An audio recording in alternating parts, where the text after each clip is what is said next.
And hello, it's Dr. D again with our presentation of being open to possibilities. Yes. And this is my friend Patrick Pierre that's going to be doing a little interview with us today. Yes. Today's topic is going to be maybe a little controversial to some of you, and some of you, well, I think you'll find some education in it. The title of this segment is The Womb, not room, the womb of reality. Yes. Okay. Pre-birth impressions. Mm. And before we start that, let's take a deep breath. And why do we do this? So that we can be present. It's been a long day. Some of you have been depressed with all the anxiety going on in the world, the wars going on in the world, and the war within ourselves. So let's just, to the count of 4, take a deep cleansing breath. Let us exhale anything that is not of peace. One more time. Anything that is not of peace. One more time.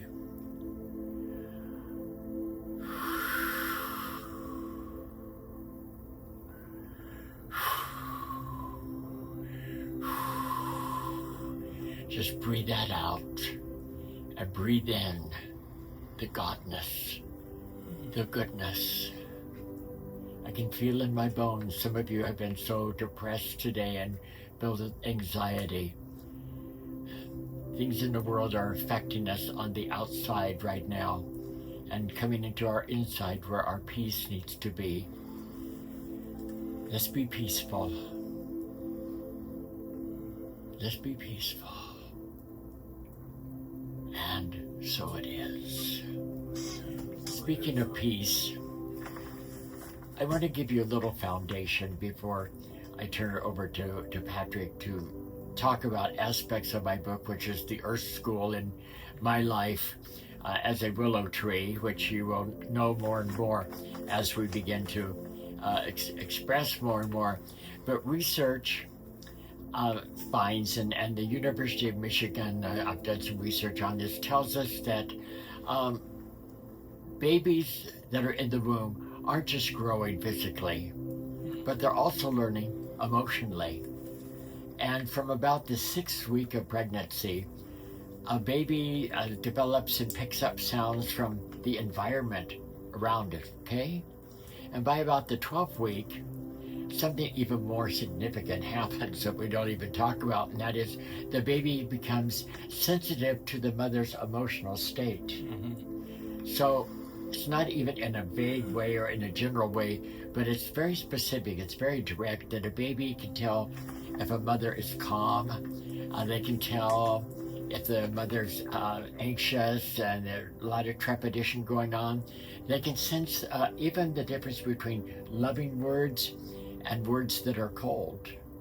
And in this, they begin to register an emotional temperature of the world that they're going to come into. And they begin to see the world that they're going to come into based on these things.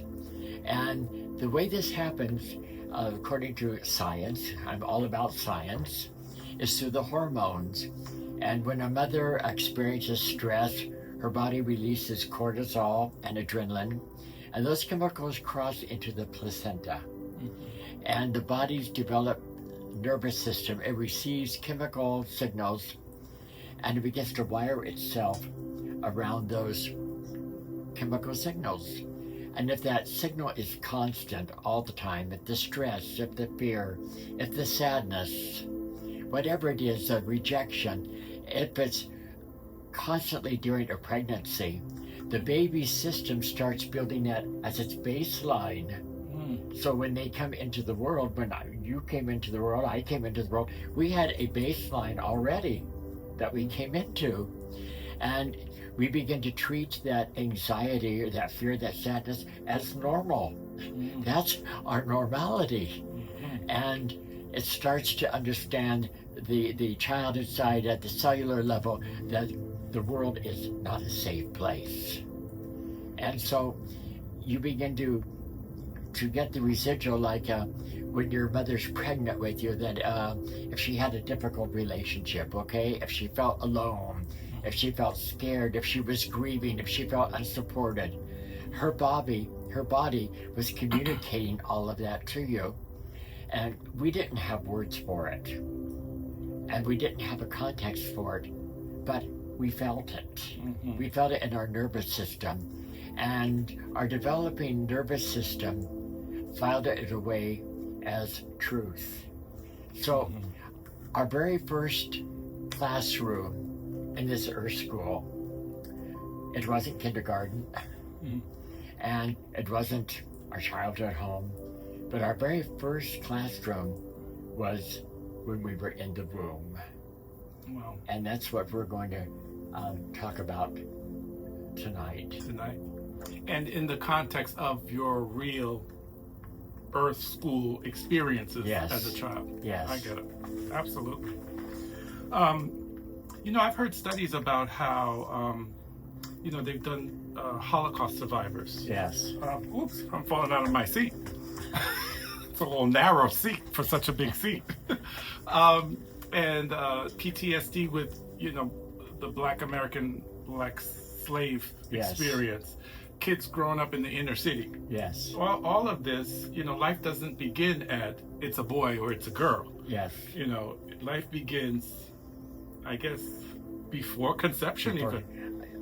In a spiritual, energetic way. Because we're spiritual beings having a human experience. And we say that so often, but we don't really latch onto that. And if we really believe that, we would live differently. Wow, this is going to be so good. I can't wait. All right, so let's start with, we left it at, we got a big 30,000 foot view of your life. Okay. Last time we left it at, we were going to dive into your actual childhood. One thing we noted in the last conversation, or I remember noting, was the different names. Even that Calmet is your married name. Let's break down all those different iterations or versions of the parts of you. How many names have there been? Well, let's start with the dream. Okay. Let's start with a dream. I had a dream. I had a dream that I carried with me for 35 years or more, and I was afraid to ask my grandmother about this dream because my grandmother, being classical Pentecostal, it was so far-fetched in the three-dimensional world, okay, that I dare not even ask about this, but I intuitively had this going on. And it was in 1949 that my mother and my father were at a lake called Lake Nacimiento, and it was Labor Day weekend, and I was in the womb, and I could see my mother in a cranberry smock with gray and a little bit of white, and white capris, and she had auburn hair and it's blowing in the wind, and she's walking down by the water. And I could see my father was laying on a blanket, and he had his big old pecs laying there, and he laying on one arm, and he has two robins tattooed on his chest. And he leans over, and his name was Charles Ratio. Everybody called him Ratio. So he leans over and he picks up a snake, and he throws it at my mom. And my mother says, "Don't, Ratio. I might lose this baby." As she stumbled, she said that. And he says, "I don't want this baby anyway." And intuitively, Patrick, I knew from the time when I came into this world that I was on my own. I knew I was on my own, and instinctively. And so I carried that with me through my childhood, which we'll talk about, and the names and things. And one day when I was in my mid-30s, I got the nerve enough to ask my grandma, because I could see the running board on the car. I could see everything. Now, I'm not asking for somebody to believe in some dogma. I'm sharing my experience, and we can counteract dogma and watching it, but you can't counteract somebody's experience. An experience is an experience, you know. So I asked my grandmother, I told her about the dream, and she started sobbing. And she said, when your dad and mom got back to the house, because they were living with my grandma and grandpa and my great grandma at the time, she started sobbing, and she told me about Rachel throwing the snake at her. And so she said, every single thing you said is true. And of course, when I was born, my mother left me at the hospital when I was born.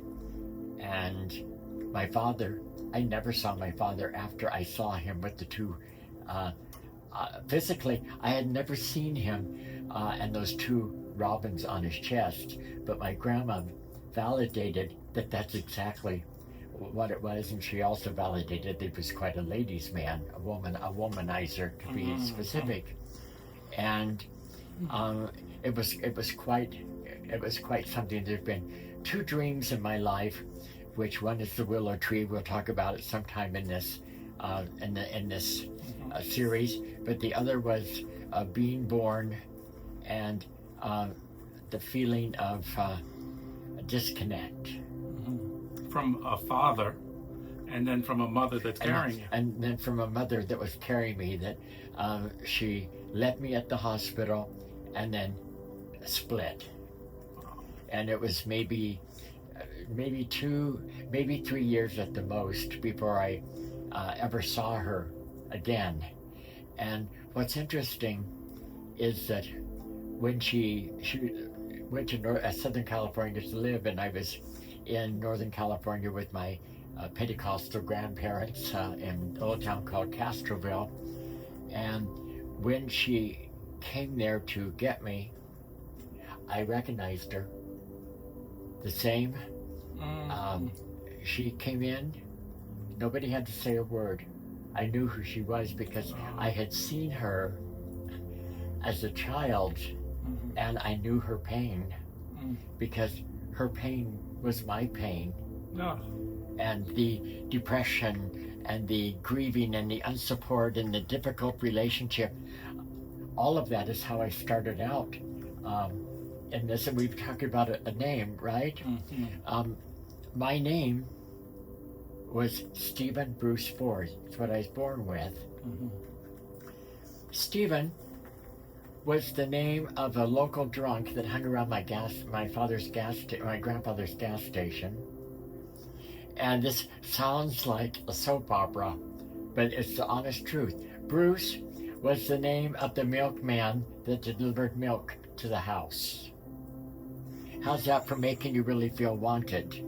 Now, I don't mean to laugh. Now, I had a brother that was older than me that was born with a brain tumor, and he was paralyzed. And my grandmother took care of him too, and his name was Charles Lee. My grandfather's name was Lee, my father's name Charles. So he was the fair-haired one. He was the firstborn. He was the one that was the royalty. In my mind, kids don't really get that somebody's sick and somebody needs all the attention. They just understand they're not getting the love. They're not getting the attention. They're shoved to the back. I had a great grandmother that was my father's mother. She wore a bun on her head and old. She really couldn't try to look out after me because she was really too old. And so I, even in the young age, was looking out after myself. And I I didn't fit with the Pentecostal holy roller bunch that was going on, and my grandma would take me to the Oral Roberts meetings where she and her gospel quartet would sing, and he'd put a folding chair out and there'd be 10,000 people in the tent, and he'd stick out his hands and he'd say, heal, heal. You know, we went to church somewhere every night of the week except for Saturday night. Saturday night, we hit the pavement of the local bars. She played the guitar, her quartet sang, and they sang gospel hymns, and they sang something like, throw another nickel on the drum, help to save some drunken bum, hallelujah, hallelujah.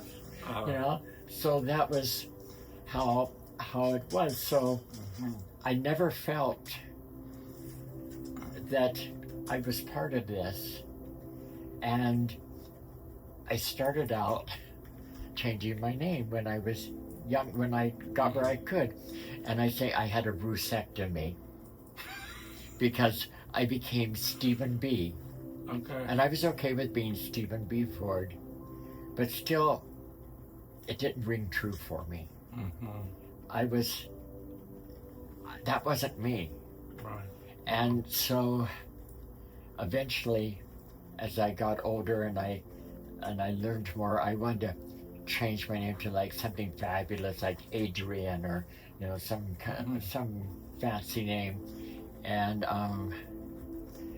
I was in the gospel music circuit, and there was a group doing a concert, and I was part of that concert, and you know how artists are, because you're an artist, and you go to rehearsal and it's like, oh, I can't get the lighting right, oh, I don't want to follow that act, let me be in this one. So here's all this confusion going on, right? And I was in my 20s when all this was going on, and early 20s, and so I'm part of it. And this woman walked into the room, and I understood her name to be Damien.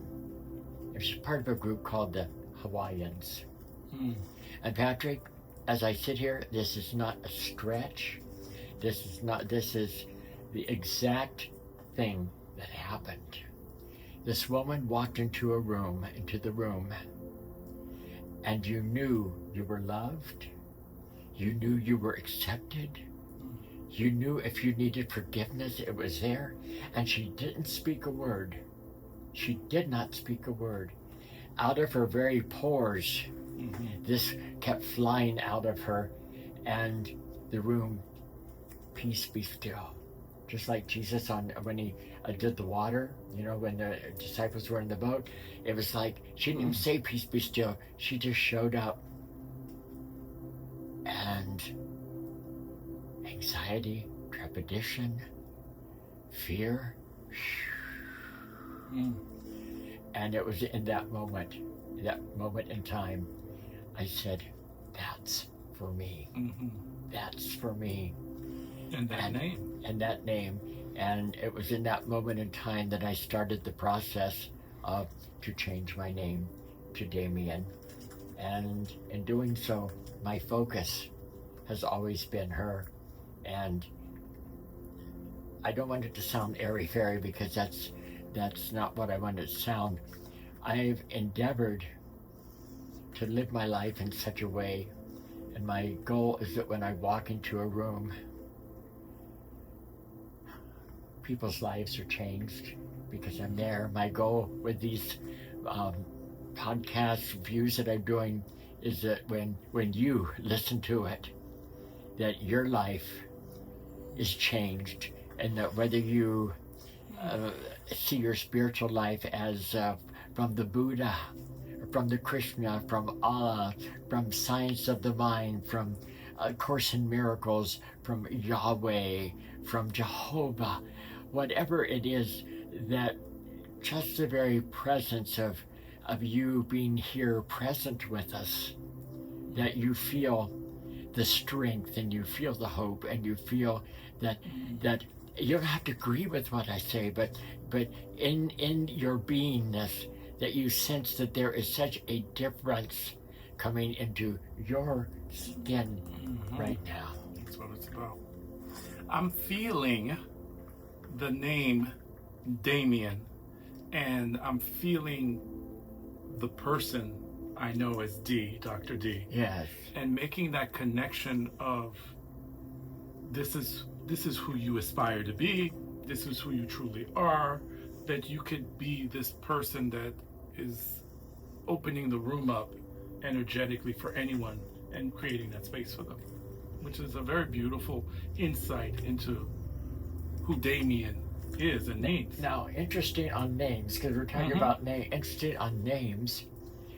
Now it's D. Okay, but D, when I chose the name D because transitioning genders, I wanted to make it easy for people to have a name, rather than, oh, my name's Cassandra. Hello, darling. I wanted something simple. And when I researched it, D means daughter of God. So I'm still in that same ballpark of wanting to be the reflection of a higher power, wanting to be that reflection of love, wanting to be that that child of God. And your journey with your name is very coming from your perspective. So many people, like myself, I was born into my name. And when I reflect on my name, I'm like, that's my name. It's almost like I sent a signal ahead. This is who I want to be Patrick, want to be Patty Cakes. And my parents and the world got the memo before I even arrived. And that didn't happen. That didn't for happen. you. That didn't happen. Yeah, can you speak about that a little bit? Maybe the connection of who you are and have always been, a spiritual being, and always name. Always have been. We're talking about names. Once my mother found me, and I went to live in the back room of a bar with her in Southern California. Okay. When I was maybe 4 years old, I wasn't in school yet. Let me put it that way. I wasn't in school yet, and she disappeared in the middle of the night, and I never saw her again after that. And she had several cronies that were we'll get into those stories at times, that hung out at the bar with her, and so one of them, his name was Shirley, who had a very incestuous family. And they took me in the middle of the night with my little bag of underwear and t-shirts that I had, and took me to live with them in Fontana. That ended up being a very horrendous experience. And they disappeared a short time later, just left. And I was there in that trailer by myself. So the one day there's a knock at the door, and I don't know whether I was there a week or whether I was there just 2 days, because time kind of loses its concept, in that time. But George and his girlfriend or wife, whatever she was, knocked at the door to say goodbye to them. And by this time, because of some of the abuse that had happened through my early childhood with some of the men in my mother's life, some of the sexual abuse and physical abuse, and even me being burned, which we'll get into that at a certain point. I had shut down and quit speaking completely, and almost completely. And they said, "Where's Shirley?" And I remember saying, "Gone, gone, gone." And I remember the woman saying to her husband, "George, we can't just leave him here. We got to take him with us." And with that, they put me in their car, and we drove to Grants Pass, Oregon.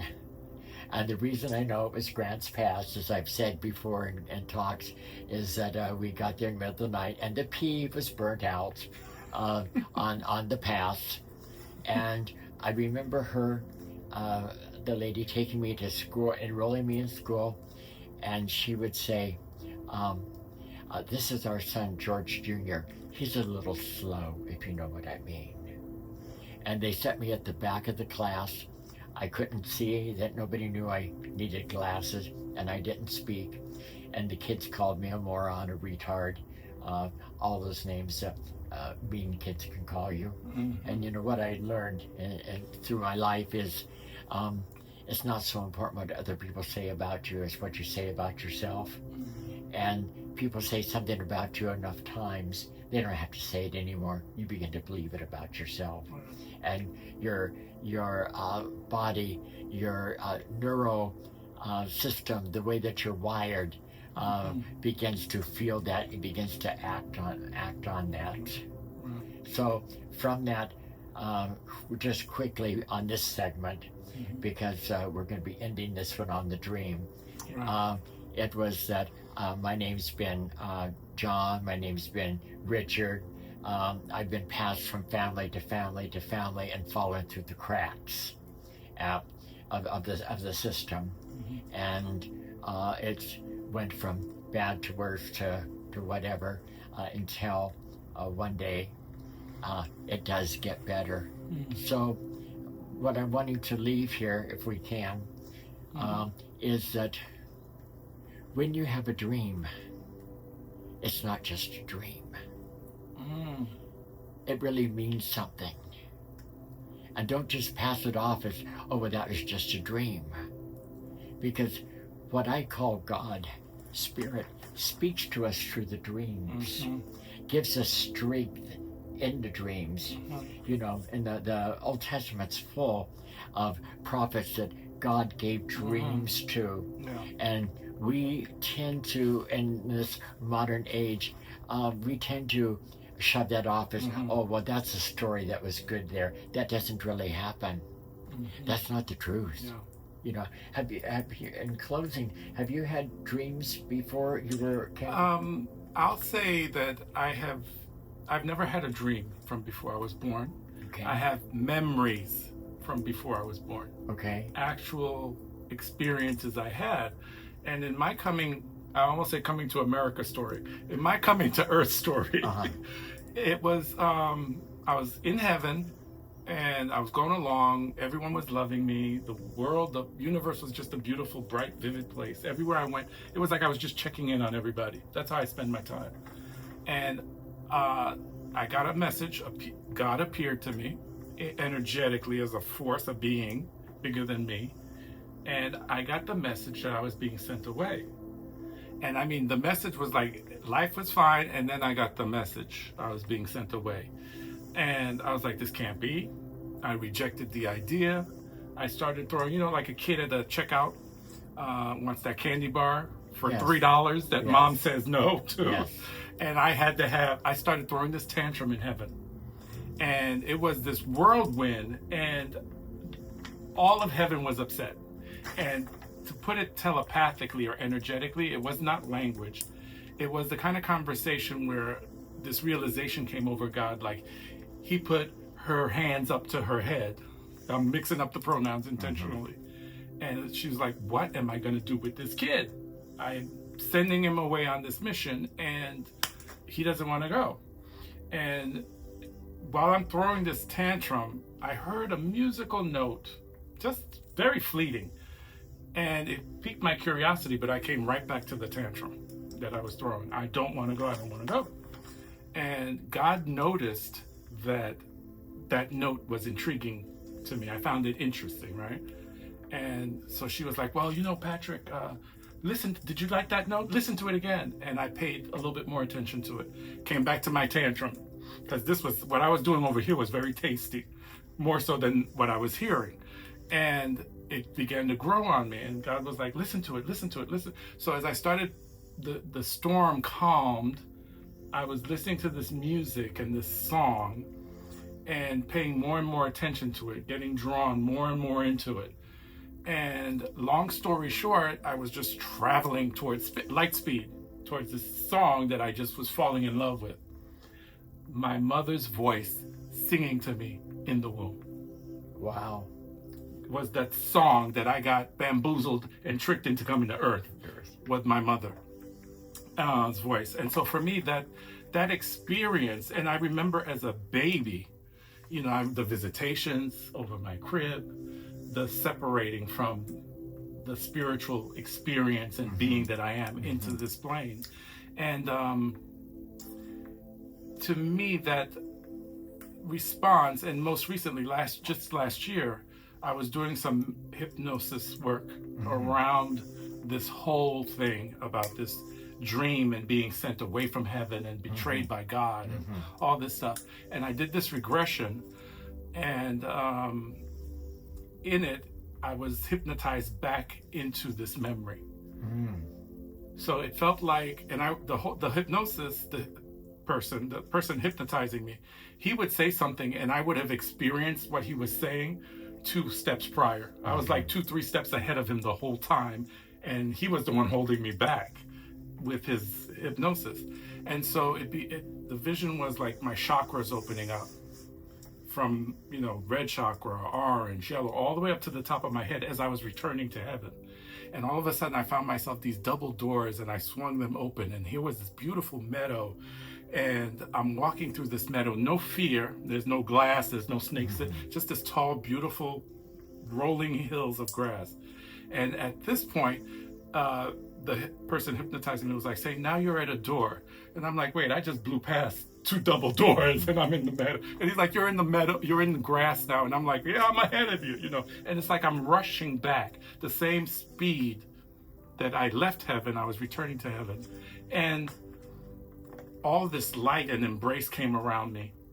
And then I realized after saying hello to a bunch of familiar energies, I was like, oh, I got some unfinished business with Miss God, honey, for throwing me out of heaven.